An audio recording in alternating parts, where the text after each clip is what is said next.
Magandang umaga po, Ma'am Cordero. Manatili na kayo ang lahat para sa aking panalangin. Sa ngalan ng Ama, Anak, at Espiritu Santo. Ama namin, sumasalangit ka, sambahin ang ngalan mo, sa amin ang kaharian mo, sundin ang loob mo dito sa lupa para sa langit. Bigyan mo kami ng aming pagkain sa araw-araw, at tawarin mo kami sa aming masala, gaya na kapatawan kami sa lahat sa kasalanan. At huwag mo kami ikaigulo sa tukso, at kanya mo kami sa lahat ng sama. Amen. Magandang mga class. Magandang umaga po, Ma'am Cordero. Say present if you're around. Zedrick. Present. Diego. Aldrich. John Lennon. Present. Anilo. Present. Charles David. Present. Lemuel. John Paul.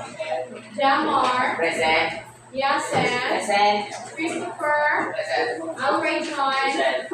John Real. John Kenneth. Present, ma'am. Angel Burke. Lalo Joy. Yanasa May. Tyron Joy. Ellen. Trisha. Rachel May. Dia. Jasmine. Lara Ann. Raisa. Rhea May. Joey Ann. So class, bago tayo magsimula ng ating talakayan or ang ating klase, ay mayroon muna po ang mga patakaran dito sa ating silid-aralan. Una, umupo ng maayos at makinig sa diskusyon. Pangalawa, itaas ang iyong kanang kamay kung mayroong katanungan. Pangatlo, makinig sa inyong kaklase na nagsasalita sa harapan. Pang-apat, itaas ang kamay mo at hintayin kung ikaw ay tawagin. At panghuli, ang mga bagay lamang ang kailangan sa ating klase ang nararapat sa inyong lamesa.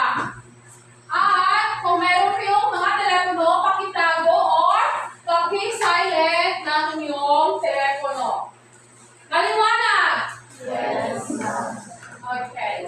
So ngayon, bago tayo dadako sa ating aralin ay mayroon akong katanungan. So ano yung ating nakaraang aralin? Tungkol sa ano?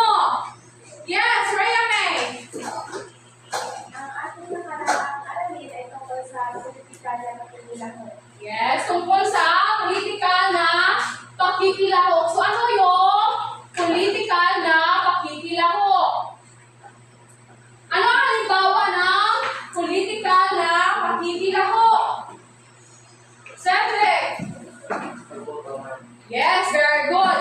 Pagboto. So, sino yung maaaring bumoto according or ayon sa Artikulo 2, Section 1 ng Saligang Batas? Ellen? Ang maaari bumoto ay ang mga anak Pilipinas. Yes, mamamayan ng Pilipinas. At ano pa yun? Yung mga 18 taong gulang at yung mga hindi diskwalipikado ayon sa Saligang Batas. Ngayon, kung susubukan natin kung mayroon kayong naintindihan sa ating nakaraang diskusyon. Ibigay ang iyong opinyon o interpretasyon sa sumusunod na pahayag. Una, pakibasa, Aldrich.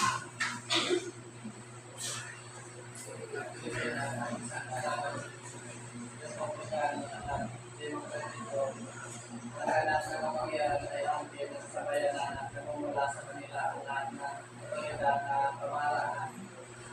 Artikulo 2, ng Saligang Batas ng Pilipinas. Yes, thank you, Aldrich.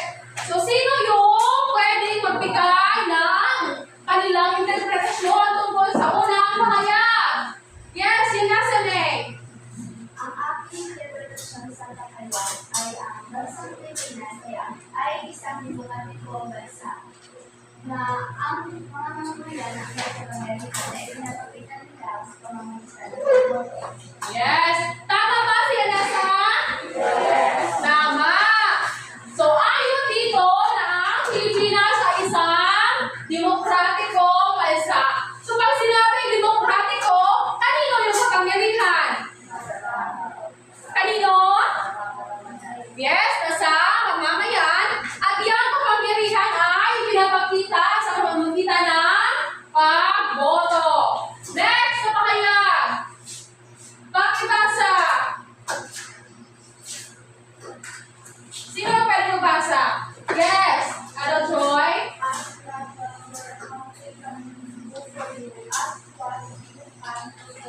go for your country. Yes, thank you. So ayon kay John F. Kennedy, ask not what your country can do for you, ask what you can do for your country. So sino yung makapagbigay ng interpretasyon? Rhea May. Para sa akin, resolution, dapat tayong gumawa ng paraan o gumawa ng mabuti para sa itutuloy ng ating bansa. Yes, dapat tayo ay gumawa ng kakabuti ng ating bansa. Dapat tayo mismo yung manguna, huwag nating iasa sa iba. Kung gusto natin umunlad ang ating bansa, dapat tayo ay ano? Anong gagawin natin? Magboto? Ano ba? Cedric? Yes, gumawa ng mabuti at magsikap. So ngayon, maipapakita ko sa inyong mga larawan at ibigay ang inyong mga reaction or interpretasyon. Sa una, ano ang inyong nakikita sa larawan? Jemar! Mabuting pamilya at maging magulang sa mga anak. Mabuting magulang sa mga anak. So, paano natin masabi na mabuting magulang sa mga anak? By the way, very good, Jemar. Mabuting magulang sa mga anak. Pero, paano natin masasabi na ito ay mabuting magulang sa mga anak? Ano ang pinapakita ng larawan, Yanesa? Tinuturoan naman ng ama ang kanyang anak na magdasal.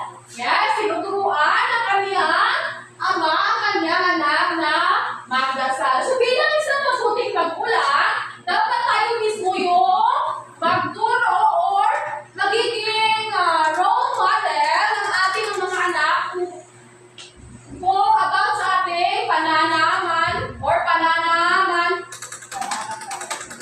Ano kayo? Pananampalataya. So ano pa? Paano natin nasabi na ang pagiging mabuting magulang? Ano yung nakita sa larawan? Ellen! Turuan ng magulang ang kanyang anak na magulang ng bansa. Yes, tinuturuan ng mga magulang ang kanilang anak na mabuting asal. So kabuuan, tulad nga ng sinabi ni Jemar, ang unang larawan ay nagpapakita ng magiging mabuting magulang sa mga anak. So palakpakan si Jemar!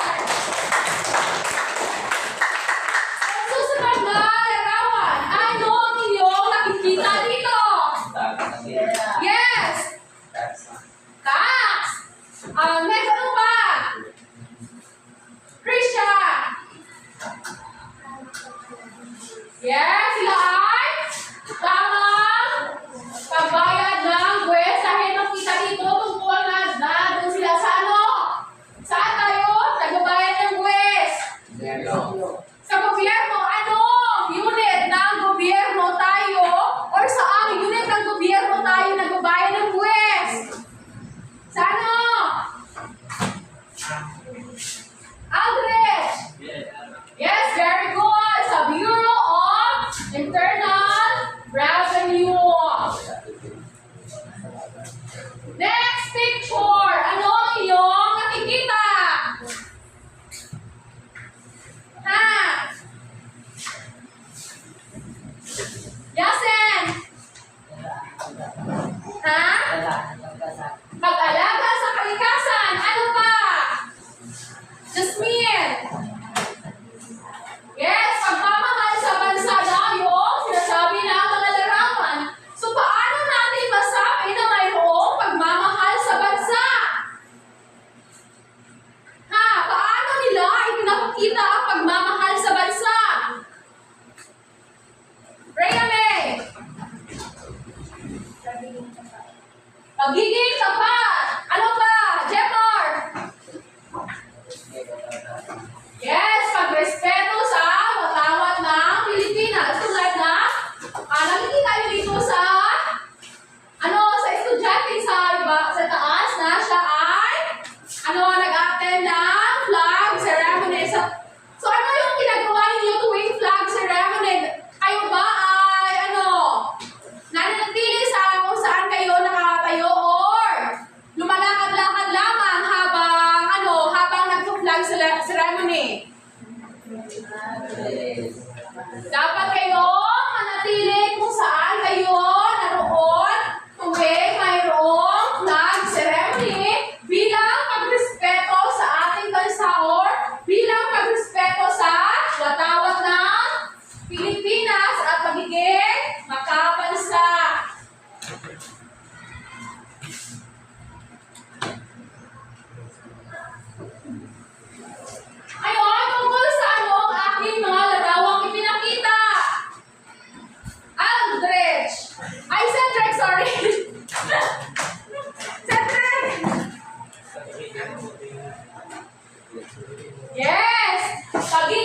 Yes, magiging makatayan at magbayad ng tamang buwis. Ngayon,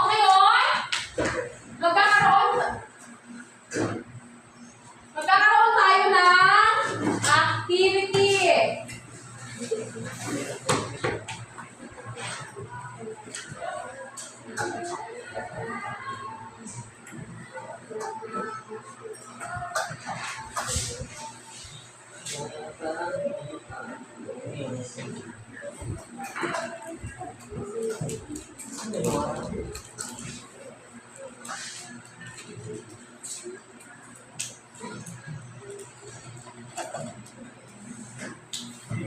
So, pakibasa ng ating activity eh. Sino pwede magbasa? Jammer ulit. Very good si Jammer ngayon ah.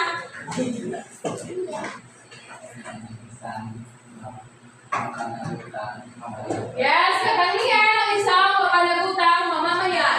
Sumaglista ng mga katangian na dapat taglayin ng isang mapanagutang mamamayan. So, sino yung pwede makapaglista? Yung una makapaglista. Mary Grace!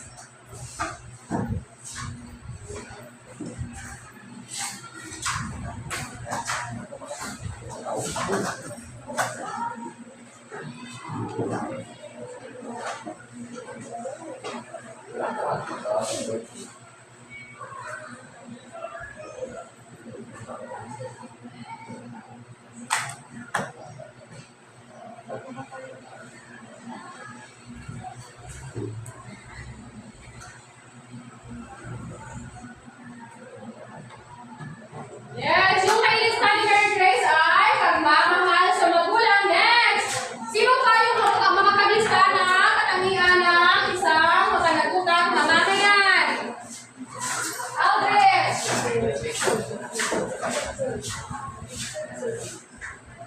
Next! Sino yung makapaglista? Pagkatapos si Aldrich!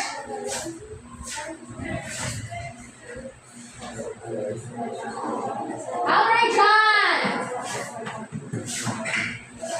Pagkatapos ni Aldrich ay si Aldrich John. Sabi ni Aldrich ay makapansa. Next, Aldrich John. Pagkatapos si Aldrich John, sino yung?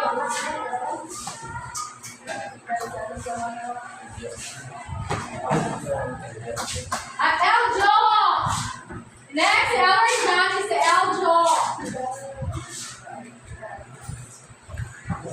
Yung sinabi ni Aldrich John is makapag-respeto or respeto sa kapwa.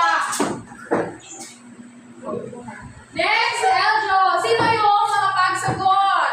Cedric.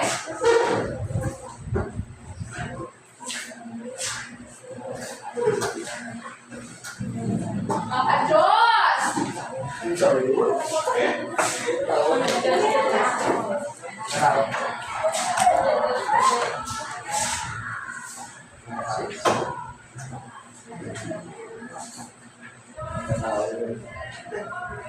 Yung nailista ni Cedric is nakatapo.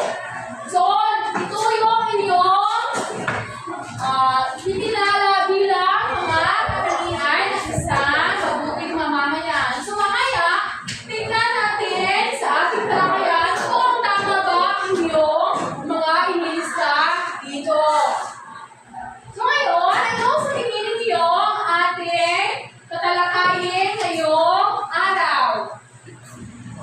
Rene! Sa opinion ko, ang ating natalakayin na sa ngayong araw ay ang katangian ng isang mapanagutang mamamayan.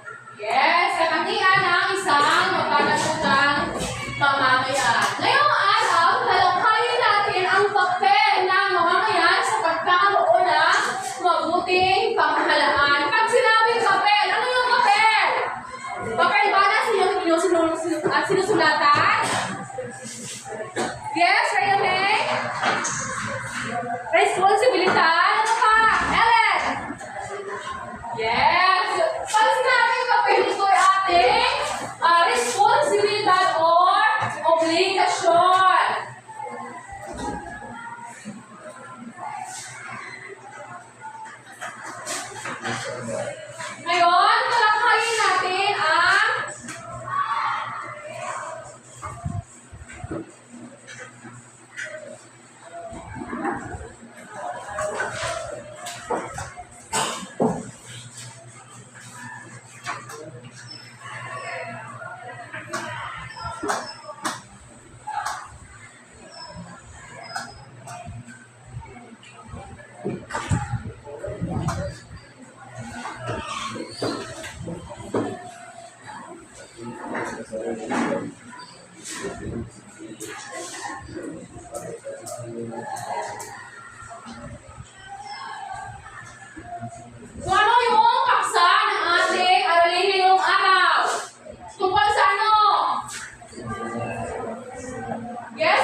Yes, Inessa!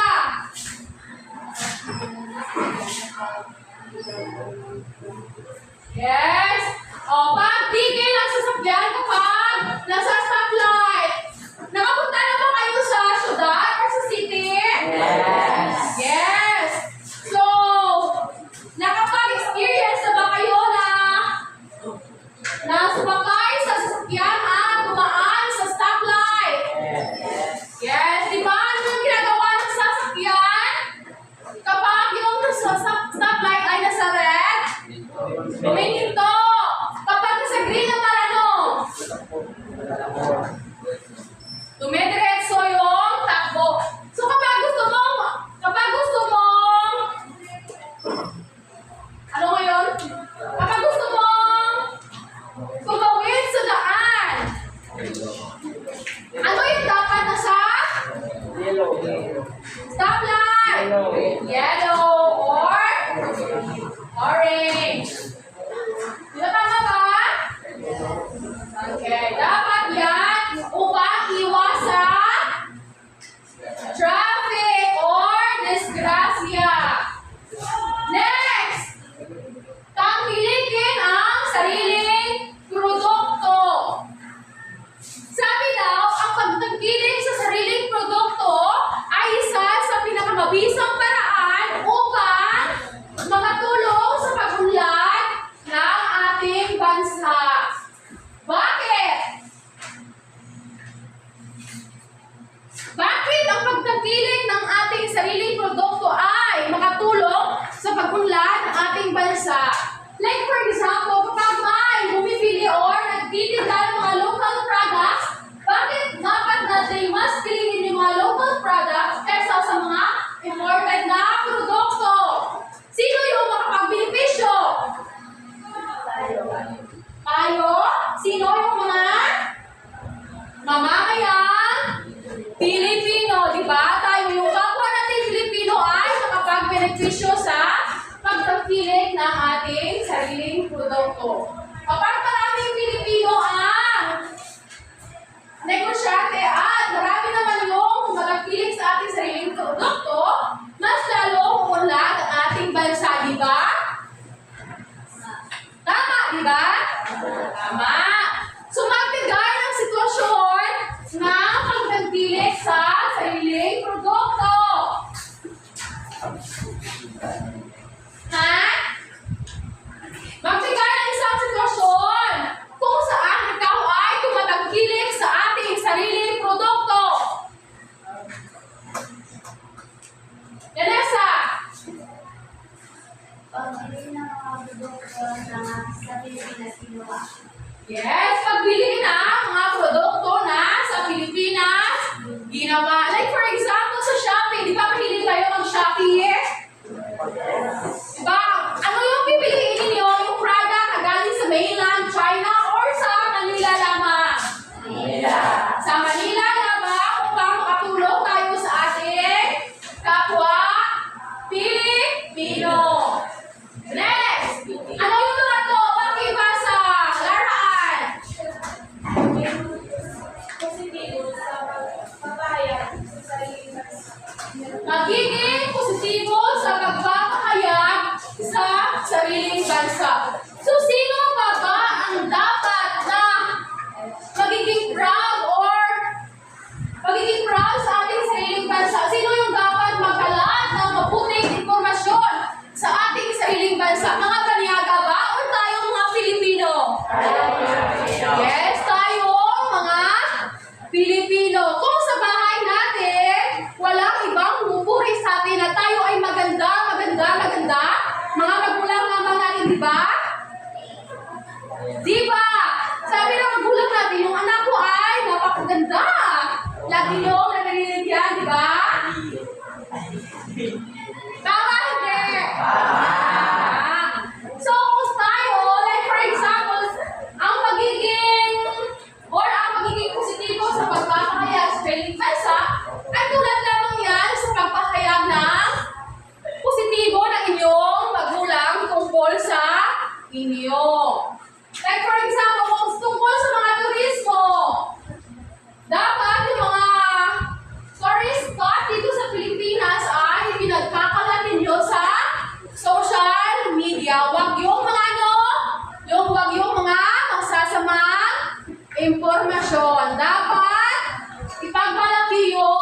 sariling bansa.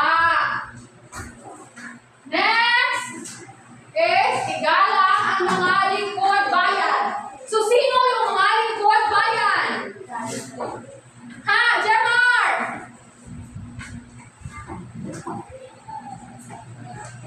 Presidente Tugpag, Jemar, isa sa mga lingkod bayan, ang pinakamataas na lingkod bayan ay ating Pangulo ng Pilipinas.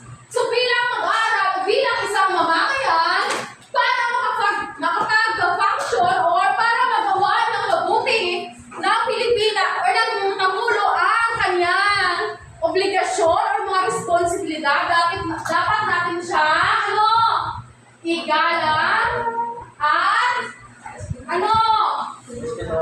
respetuhin para tataas ang kanilang mga o ang kanyang moral.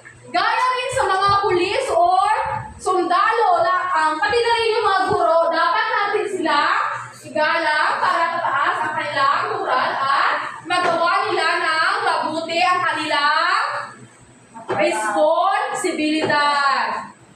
Di ba? Kapag kayo at pinupure, mas lalo kayong ginaganahan na gawin ang inyong mga gawain, di ba?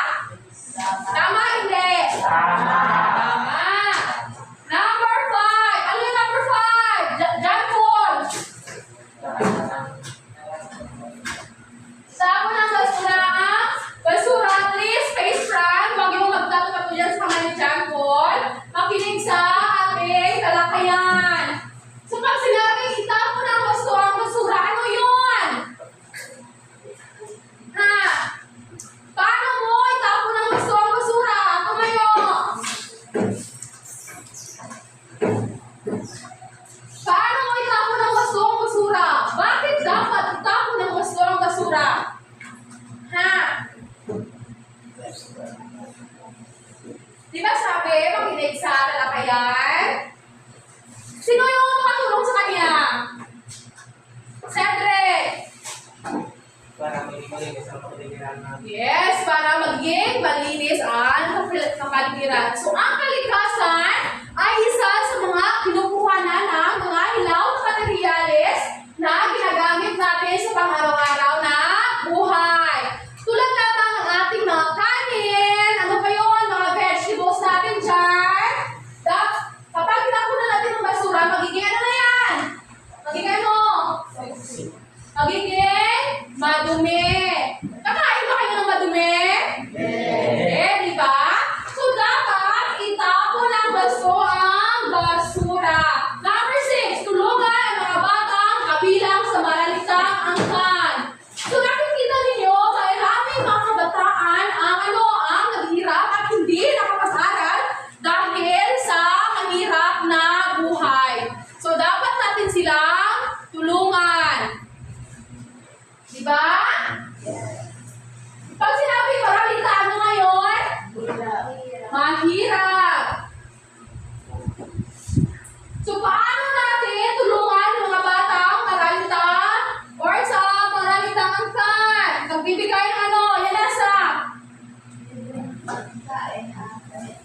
Yes, kapag tayo ay may sobrang mga pagkain o damit, dapat natin silang bigyan dyan. At kung, di ba sa bayan, or kapag pumunta kayo sa mga Jollibee, may mga donation box doon. Di ba? Dapat, maghulog kayo kahit piso lang para makatulong kayo sa mga batang or mga maralitang bata or maralitang pamilya.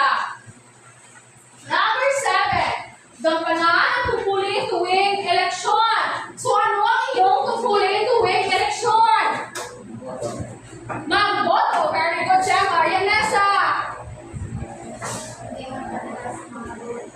Hindi magpadala sa mga vote buying. Hindi ba tuwing eleksyon?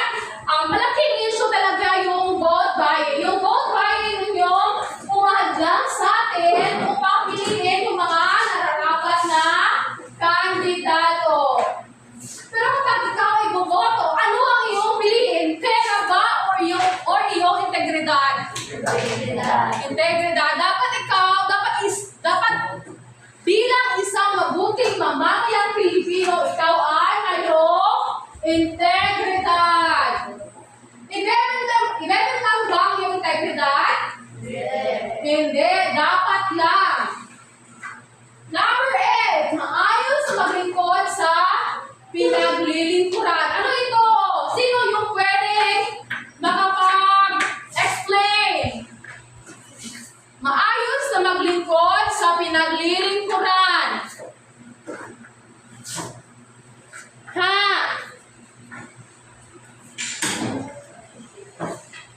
Okay, ako na lang. So, kapag kayo ay nagtrabaho, dapat gawin nyo or magiging kapag kayo sa inyong trabaho. Huwag maging madaya. Kapag wala yung iyong boss, ay ano? Magtutulog-tulog kayo or mag-cellphone or mag-esta po, pupunta sa mga mall at babalik lamang kapag sila ay nandoon na. Diba? Dapat hindi tayo magiging ano? Mandaraya, magiging or maayos na maglingkod sa pinaglilingkuran. So ano yung mangyayari kapag maayos ang iyong maglingkod sa iyong pinaglilingkuran? Ha? Ano yung mangyayari sa inyo or sa iyo?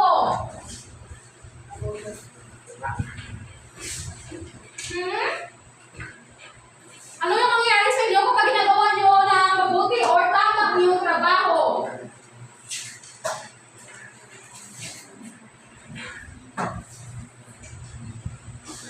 Yes, Ellen! Maaari kang mag-promote kung ginagawa ng tamang trabaho. Yes, may posibilidad na maaari kang ma-promote at ano? Kapag ginawa mong iyong trabaho ng mabuti, madaling matapos or matapos sa tamang oras ang iyong mga obligasyon at ano? Magiging madali ang iyong trabaho at magiging malapit ang ano mas lalo mapag ano yun mapag katiwalaan ka ng iyong amo. Number 9. Magbayad ng tamang buwis. So bakit dapat magbayad ng tamang buwis? Saan pupunta yung buwis na iyong binabayad? Yan nasa May. Yes, ang mga miyembro ng 40s, yung buwis na binabayad. Ano pa? Bakit tayo magbayad ng tama ng buwis? Upang makatulong sa pagkakagawa ng mga infrastructure tulad ng daan or kasal. Yes, yung mga buwis na binabayad natin ay ginagamit ng gobyerno upang ipagawa ng mga proyekto tulad lamang ng mga infrastruktura, daan, gusali at mga marami pang ibang serbisyong binibigay ng gobyerno. Sa pamamagitan ng tamang pagbayad ng buwis, ang ating ekonomiya ay ano nangyayari sa ekonomiya? Umuunlad. So kapag tama lamang ang paggamit ng buwis na iyon, maaari yung Pilipinas ay balang araw ay magiging uunlad ang kanyang ekonomiya. Hindi mabagal ang ekonomiya. Number 10, suportahan ang simbahan. So, ang pagsuporta sa simbahan ay tulad lamang daw ng pagtulong sa ating kapwa. Bakit?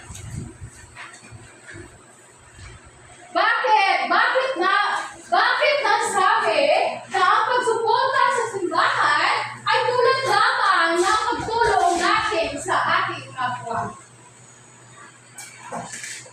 Yes, Rhea May!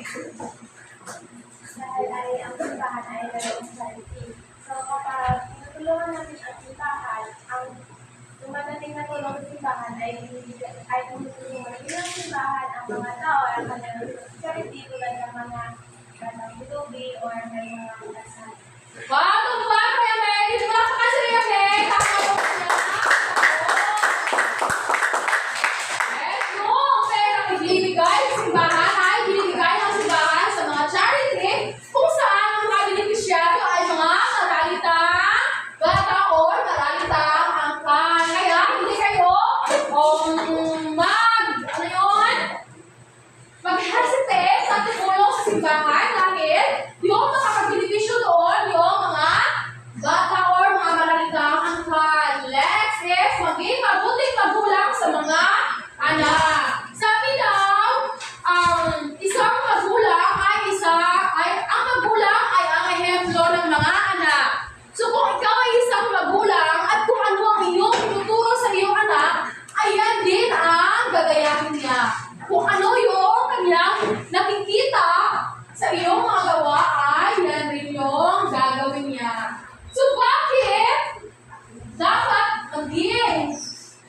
mabuting magulang sa anak. Ha? Yanesa. Upang maging mabuti rin yung anak. Ano pa? Ha? Bakit dapat maging mabuting magulang sa mga anak? Cedric. Yes, very good. Para maiwasan ang pagre-rebelde ng mga anak. Kapag isang magulang ay mabuti sa kanyang mga anak, surely na magiging mabuti rin sila at magkakaroon sila ng magandang kinabukasan. At bilang isang anak, dapat rin ay magiging mabuti sa iyong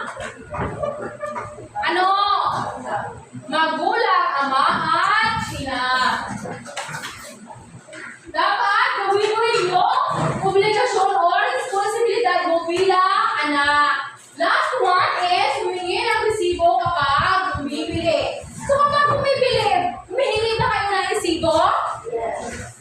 Bakit kayo humihingi ng resibo? Sa anong purpose? Para sa ano? Ellen!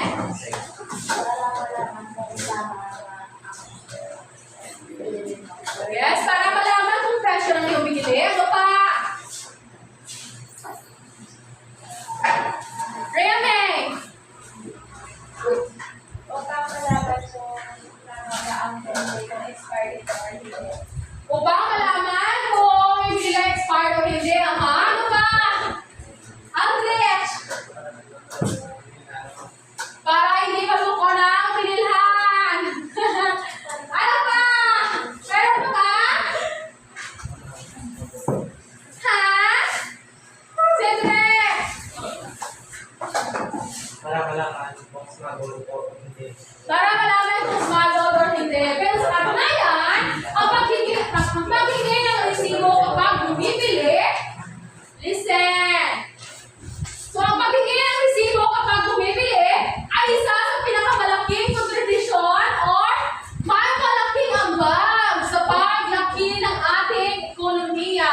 Dahil kung hindi tayo ay bibili, makikita nyo sa resibo na ba, di ba mayroong VAT doon, yung value added tax, di ba? Yan yung part ng inyong bili na mapupunta sa ating gobyerno or sa DIR. See, guess yun na kung bakit mahalaga ang pagbigay ng resibo? Yes. Yes, dahil kapag nag-issue ng resibo ang isang negosyo or isang store, yan ay may katumbas na buwis na dapat nilang bayaran sa gobyerno. Kapag malaki ang buwis, tataas ang ekonomiya ng Pilipinas at maraming proyekto ang maipapatupad ng gobyerno. Tama? Tama. So ngayon, naiintindihan na ba ninyo yung ating diskusyon? Yes. So magkakaroon tayo ng activity via Discovery. Then Paul.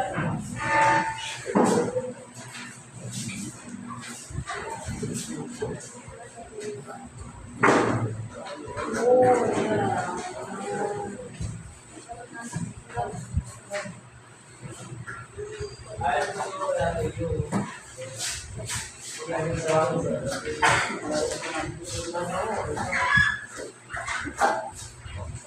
hindi mo kaya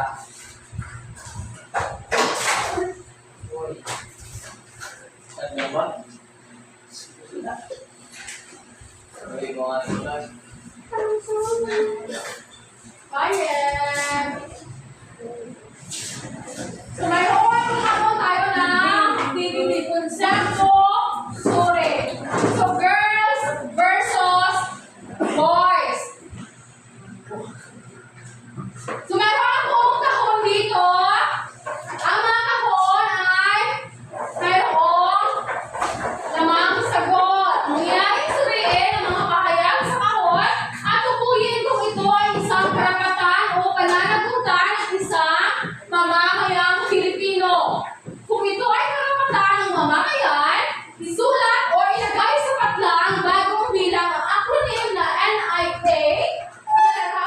ibigay sa akin.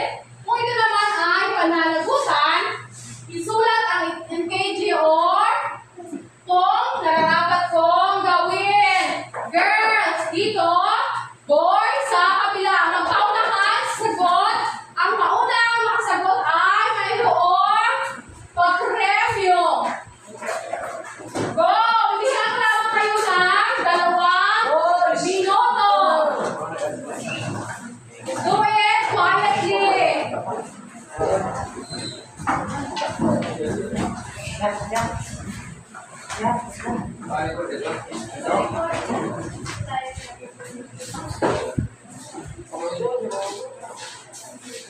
Ilagay bago ang padlang ng inyong kasagutan. Kung sino yung kaunang matapos at tama yung kanilang sagot ay mayroong papremyo.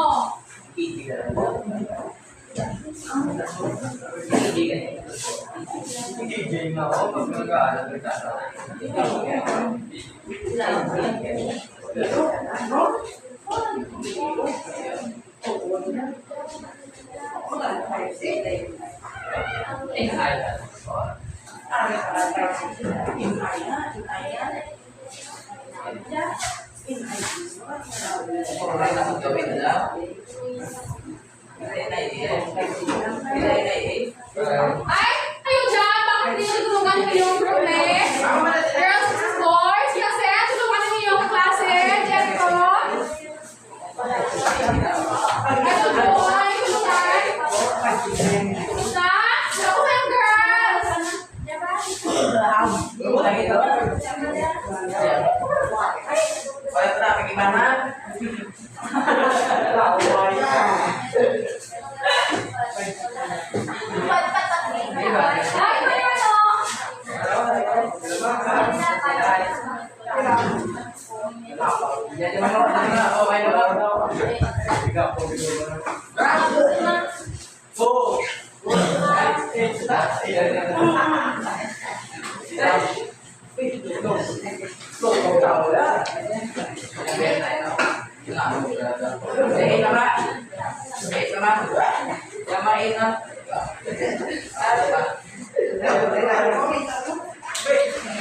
kayo ano? Nauna matapos yung girls.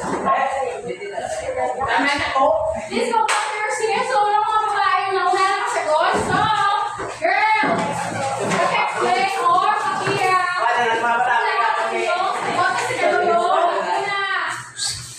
Vanessa, please turn the door.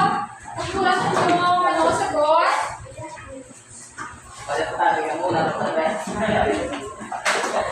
Nauna na ba kayo?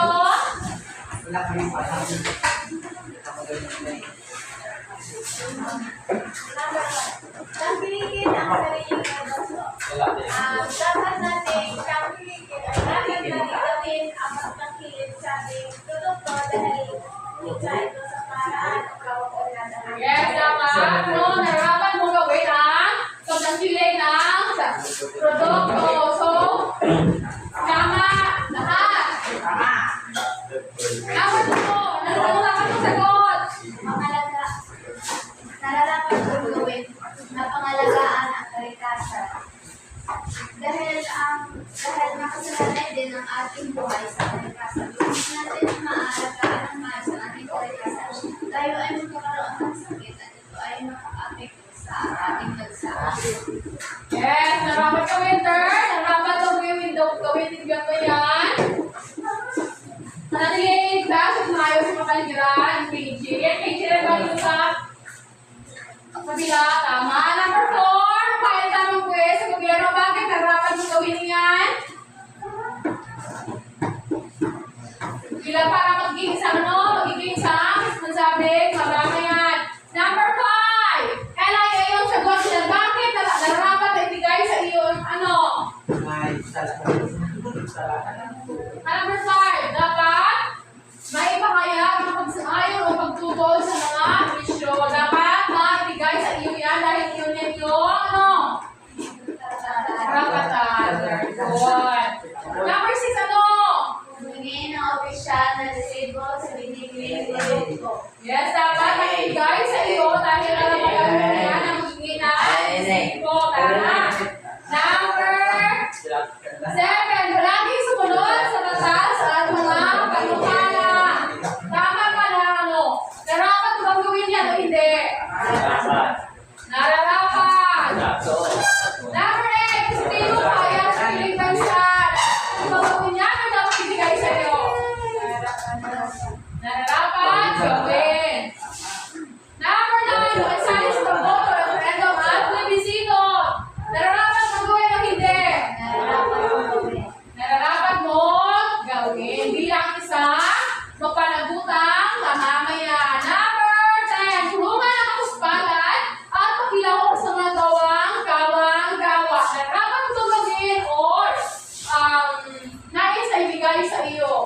Narapat kong gawin.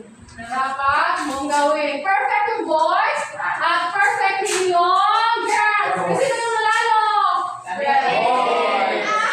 Yung girls kasi kayong nauna.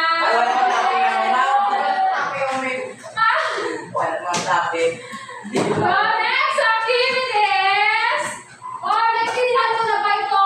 Yung ginawa? Yung ating activity, naintindihan ba? Naintindihan niyo ba yung karapatan ng tungkuli? Naintindihan niyo ba yung nararapat yung gawin o nararapat na ibigay sa inyo? Yes! Sila naman naintindihan dahil perfect yung e-sport.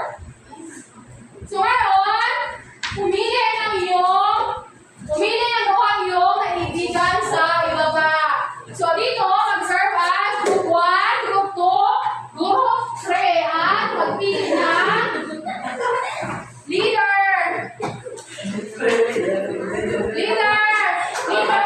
Tumayo yung leader niyo. Tumayo yung leader. All leaders are participated. Group 2 is Regan at group 3 is Yanesa. Ellen, ano yung pipiliin? Tula. Rhea, may anong iyo? Slogan at Yanesa. Sanaysay. So, bibigyan ko lamang kayo ng 2 minuto para sa inyong gawain at 1 minuto naman sa presentasyon. So, tutulungan ang bawat isa para magkaroon ng magandang output. Go! Magmumula! Form as a group.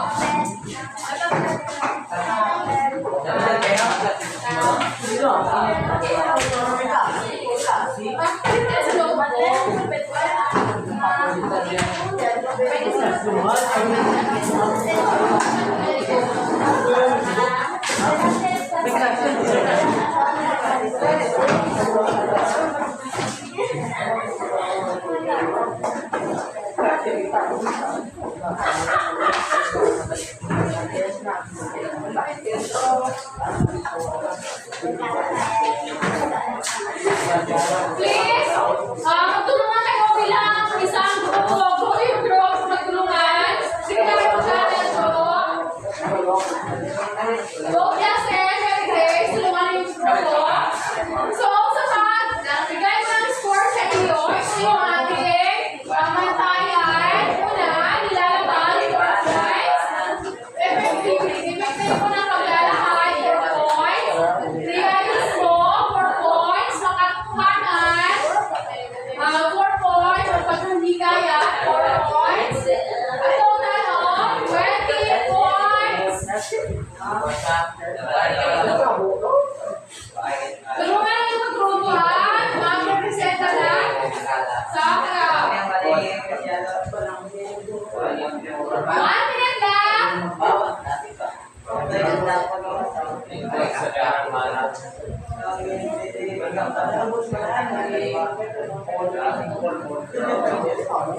Kamusta ang iyong babae?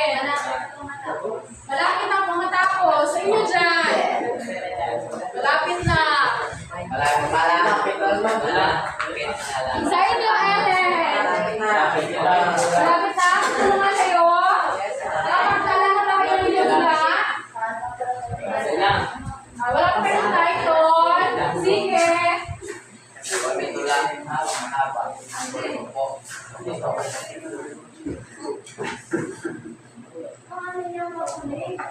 Sige na. Sino yung una mag-presenta? Sino yung una mag-presenta? Group 1, presenta na inyong inyong hula. Please, pumunta rin sa harapan. Yes, lahat kayo.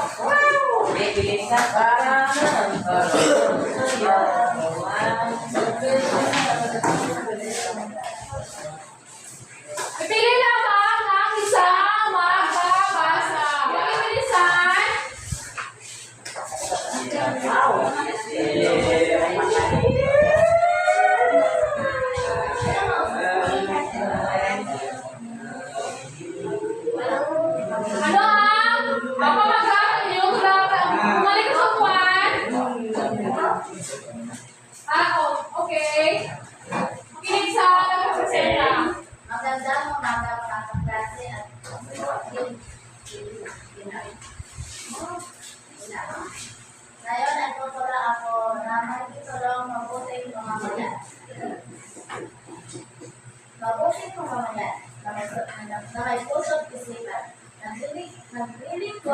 walang hindi tayo nakabayaran. Dahil nagbibigay tayo ng kanyang oras at lakas upang makatulong sa mga taong makaspan. May takot sa Diyos at may respeto sa Kanya. Ay isang halimbawa na isang tunay na namamayan. At siya nagpapakita ng pagmamahal sa bayan at sa lahat. Yes, sino ba? Palakpakan yung group 1.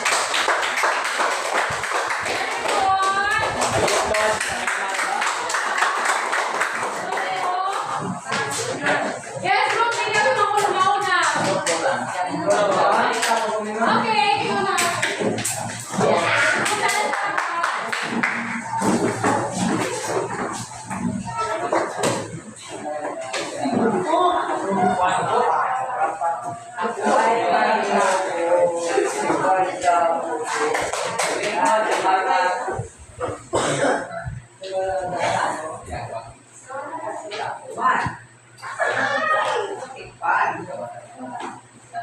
Oh, sino na mag-presenta?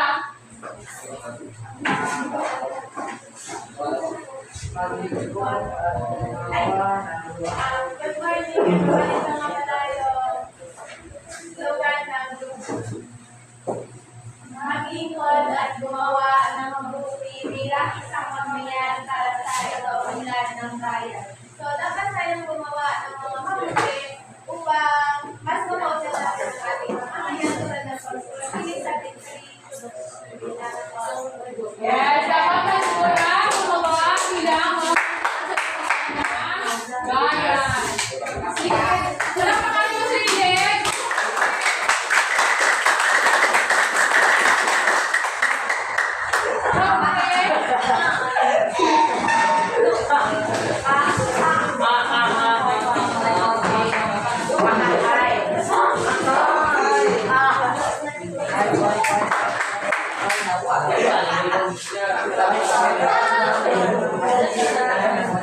Magandang araw sa aming mga kaklase at magandang araw rin po sa iyo mga bisita. At ito po ang salaysay ng ikatlong pangkat. Ang mga mamamayan ay may mahalagang papel sa lipunan. Sila ang bumubuo sa mga komunidad, nagtatrabaho at nagpapatakbo ng mga institusyon sa pamamagitan ng kilalang mga aksyon at desisyon. Makakapag-ambag sila sa pag-unlad ay pagbubuhay ng lipunan. Bilang mga mamamayan, meron silang responsibilidad na magpatakbo ng mga institusyon ng lipunan. Sila ang pumuboto sa mga pinuno, nagbabayad ng buwis at nagpapakita ng kanilang suporta sa mga proyekto at programa ng pamahalaan. Sa pamamagitan nito, nakapag-ambag sila ng pagpapabuti ng mga serbisyo at programa. At sa huli, ang mga mamamayan ay may papel na pagpapabuti ng lipunan. Sila ang bumuo ng mga ideya, magtatrabaho sa mga proyekto at nagpapakita ng kanilang suporta sa mga ibusang pangitbunan. Sa pamamagitan nito ng mapag-ambag sila sa pagpapabuti ng lipunan at sa pagpapalakas ng mga institusyon. Yun naman po, maraming salamat.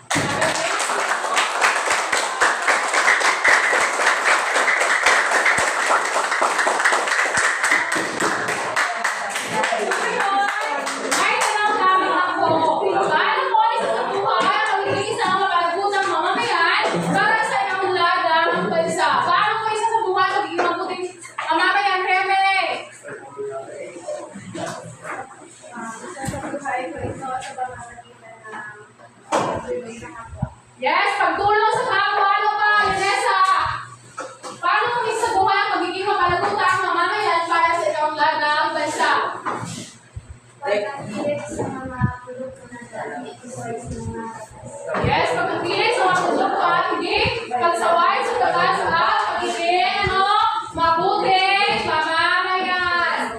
Next, ano ang katangian ng isang mabuting Pilipino? Saturday! Katangian ng isang mabuting Pilipino? Makadiyos, makatao, makabansa. Andre! Makatao! Alicia! Kalikasan. Very good. So ano, bakit dapat may isang kapatid ng isang mamamayan ang kanyang tungkulin at pananaw?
Yes, magiging marespeto at mabuting kapwa. Ngayon, kumuha ng 1/4.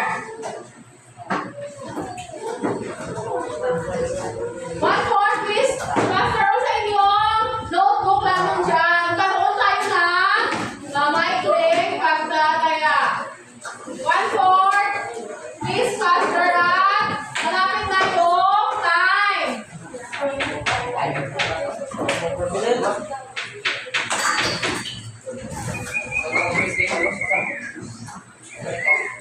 Okay, number 1. May 1/4 na bang lahat? Yes, ma'am. Ano ang tawag sa kapangyarihan na itinatawag at estado sa mamamayan upang piliin ang nararapat na pinuno o leader sa lipunan? A. Pagkamamayan. C. Or B. Pagboto. C. Pag-asawa. D. Pakikiisa.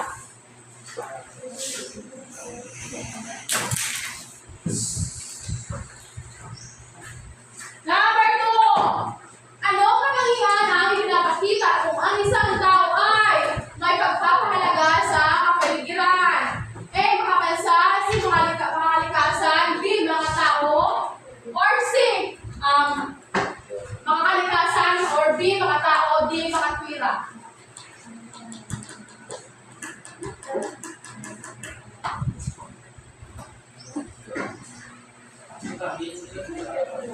Number 3.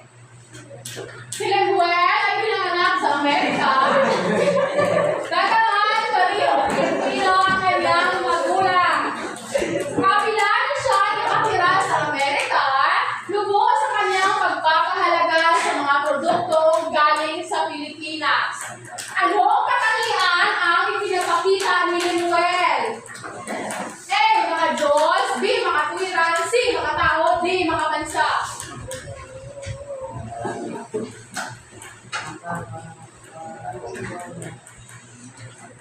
Four. Alin sa sumusunod ang nagpapakita ng katangian ng isang mamamayang may pagpapahalaga sa lupang tinutubuan?